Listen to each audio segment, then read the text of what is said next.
Assalamualaikum anak-anak murid Ustazah yang dirahmati Allah sekalian. Untuk hari ini kita masuk bahagian sirah minggu ke-28, iaitu Nabi Muhammad SAW, sahabat sejati.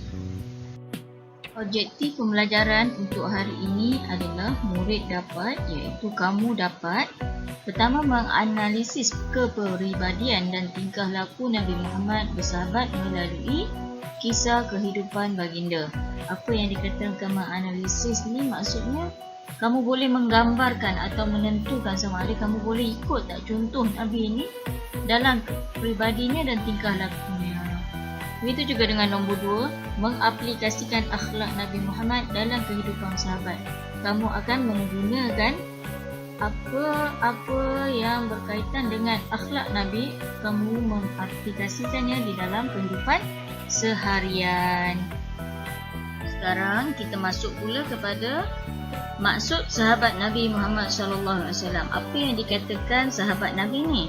Iaitu seorang yang bertemu dengan Nabi Muhammad SAW. Dia adalah seorang yang telah bertemu dengan Nabi, yang dijadikan sahabat baginda. Yang kedua, seseorang yang beriman kepada Allah dan Rasul, dan tentunya orang itu adalah orang Islam yang bersahabat dengan Nabi. Dan yang ketiga adalah seseorang yang matinya dalam Islam. Itu adalah antara maksud sahabat Nabi Muhammad SAW. Baik, sekarang apa yang kamu perhatikan ini adalah sahabat yang terpilih. Yang pertama adalah Abu Bakar As-Siddiq, yang kedua Bilal bin Rabah, ketiga Sumayyah bintu Khayyat, keempat Ali bin Abi Thalib. Mari kita lihat apa kisah di antara 4 sahabat yang terpilih oleh baginda ini. Sekarang mari kita perhatikan ciri-ciri sahabat terpilih yang ada pada sahabat Nabi tadi. Untuk Abu Bakar As-Siddiq diberi gelaran As-Siddiq oleh baginda, sahabat terawal memeluk Islam, peneman Nabi ketika berhijrah, khalifah pertama selepas kewafatan Nabi Muhammad SAW. Abu Bakar adalah Khulafa Asyidin yang pertama. Meninggal dunia pada tahun ke-13 Hijrah.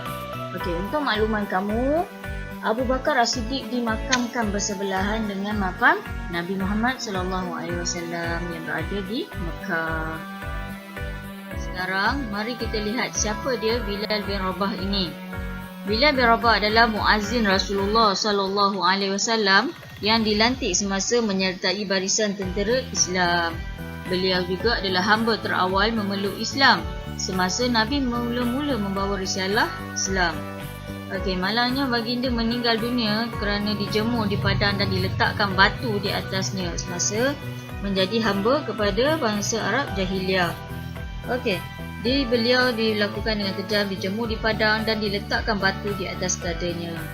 Bilal bin Rabah juga pernah menyertai perang Badar. Sekarang kita perhatikan ciri-ciri pada Sumayyah binti Khayyat. Beliau merupakan wanita pertama yang mati syahid, merupakan ibu kepada Ammar bin Yasir. Seterusnya adalah beliau dan suaminya Yasir bin Amir dibunuh dengan kejam. Oleh siapa? Oleh Abu Jahal pada ketika itu. Abu Jahal juga menyiksa mereka dengan siksaan yang dahsyat sekali, disiksa dan dijemur di padang pasir, diikat, dihunus dengan lembing.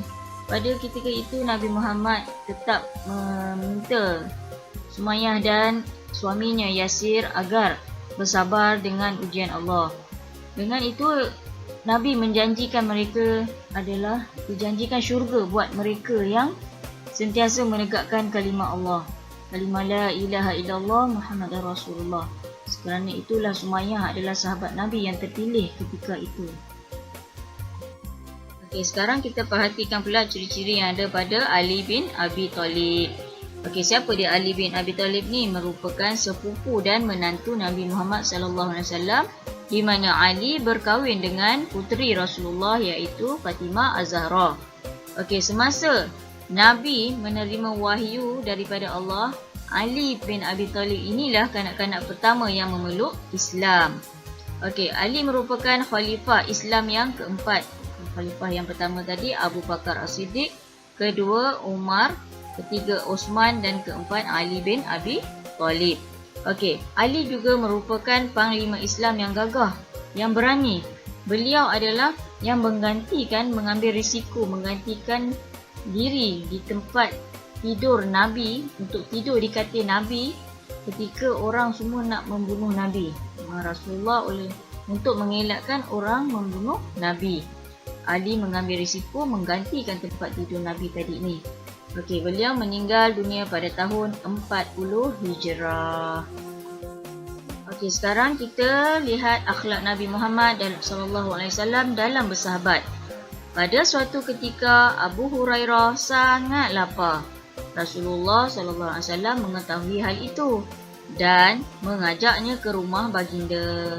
Rasulullah sallallahu alaihi wasallam juga meminta beliau menghidangkan susu kepada para sahabat yang lain terlebih dahulu.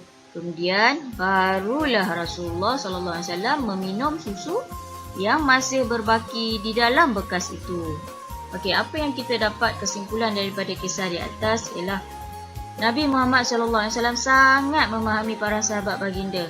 Dia tahu sahabatnya penat dan letih, jadi dia berdahulukan sahabatnya untuk menghilangkan dahaga. Okey, betapa prihatinnya baginda terhadap para sahabat kerana suka mengutamakan para sahabat terlebih dahulu. Kerana sikap Nabi adalah sangat merendah diri ketika. Sekarang kita nak baca pula contohi akhlak Nabi Muhammad sallallahu alaihi wasallam dalam bersahabat. Okey, di sebelah kanan ini adalah akhlak Nabi kepada sahabatnya dan di sebelah kiri ni pula adalah contoh akhlak yang boleh kita tiru daripada baginda. Mari kita lihat yang pertama. Nabi Muhammad sallallahu alaihi wasallam menziarahi Sa'ad bin Abi Waqqas ketika sakit. Kita nak aplikasi dalam kehidupan kita macam mana pula? Saya hendaklah menziarahi sahabat ketika ditimpa bencana.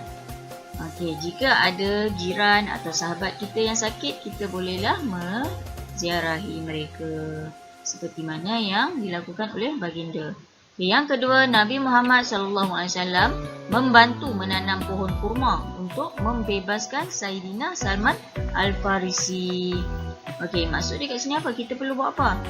Saya perlu melazimi membantu rakan yang dalam kesusahan.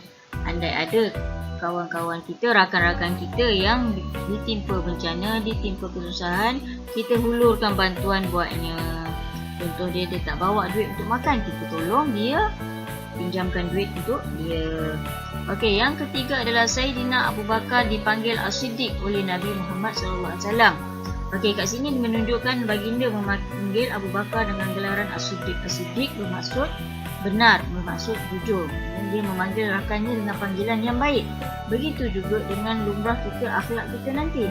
Saya memanggil rakan dengan panggilan yang baik. Kita hanya boleh panggil seseorang itu dengan panggilan yang baik.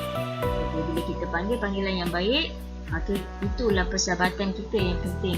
Persahabatan yang akhlak yang baik yang kita contoh oleh dari baginda. Kemudian adalah hal Hubab bin Al-Munzir menasihati Nabi Muhammad SAW di dalam perang Badar agar menukar tapak perkemahan. Okey, apa yang perlu kita tiru di sini adalah saya bersedia menerima teguran dan nasihat daripada kawan-kawan. Okey, dekat sini bukan sahaja kita terima teguran dan nasihat daripada kawan-kawan, kita terima juga teguran daripada orang yang lebih tua daripada kita. Seperti mana yang baginda ajar kita, baginda sentiasa mendengar pendapat, mendengar hujah daripada rakan yang lain. Kita pun aplikasikan dalam kehidupan seharian kita supaya apa yang ada pada Rasulullah ada juga dalam ciri-ciri akhlak kita. Okey, di sini Ustazah sertakan contoh akhlak yang boleh diaplikasikan dalam kehidupan harian kita. Seperti mana kita tahu, Nabi Muhammad adalah sebaik-baik contoh di dalam bersahabat. Adab bersahabat perlulah dihayati dalam kehidupan seharian kita. Okey, satu adalah apabila kita berjumpa sahabat kita lama tak jumpa dia, kita bersalaman. Okey, Assalamualaikum, tanya khabar pada dia. Okey, gambar yang kedua ini adalah berhormati orang yang lebih tua daripada kita. Okey, kita boleh menziarahi sanak saudara. Okey, ini adalah contoh yang ketiga, iaitu semasa di sekolah kita boleh membantu. Akhlak yang baik kita bantu. Okey, kita membantu rakan-rakan kita untuk menguruskan kelas supaya bersih dan tenang je ketika belajar. Okey, yang di sini adalah gambar di mana ibu dan ayah dan kita merupakan seorang anak yang soleh. Kita cuba menjadi akhlak yang baik dan kita menjadi anak yang menghormati orang tua kita, anak yang soleh, anak yang mendengar kata. Yang terakhir sekali adalah contoh akhlak yang boleh diaplikasikan dalam kehidupan harian kita juga adalah dengan membaca Al-Quran. Baca Al-Quran, berzikir. Apabila kita di rumah, kita boleh bantu ibu bapa kita di dapur. Di mana saja apabila ibu bapa kita memerlukan bantuan daripada kita. Okey, sekian saja daripada Ustazah untuk tajuk sahabat yang terpilih, iaitu sahabat sejati Nabi. Okey, semoga kamu boleh mengaplikasikan akhlak Nabi Muhammad dalam bersahabat dalam kehidupan harian kita. Okey, ikutilah contoh Nabi kerana Nabi adalah sebaik-baik contoh dalam bersahabat. Okey, sekian saja dari Ustazah. Assalamualaikum warahmatullahi wabarakatuh dan selamat belajar.